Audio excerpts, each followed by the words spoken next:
Hi everyone, welcome back to my another video. Today I am going to show in this video how to fix the printer error 0x00000006 error on your Windows 10 or Windows 11. So before going to start the video, if you are not subscribed my channel, please subscribe. So let's start the video. Guys, if you are unable to connect network printer and you are seeing the error 0x00000006 on your Windows 10 or Windows 11, then I will show you how to fix this issue. First of all, you have to go to the host PC from the printer has been shared. There you need to type regedit. Click on this registry editor.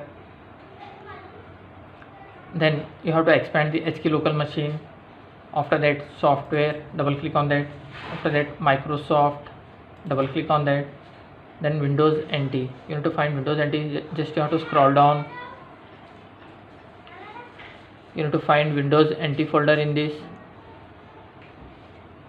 You can see here Windows NT. Double click on that. Then current version. Double click on current version.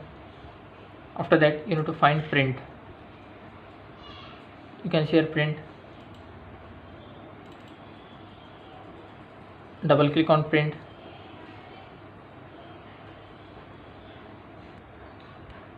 Under print you will find one folder which is called providers. Here already I have deleted, so it's not showing here. If you find that providers folder, you have to just right click on that provider folder, then click on delete, click on yes, then close this window.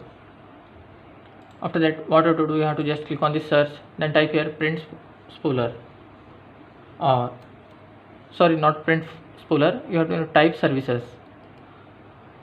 Click on the services.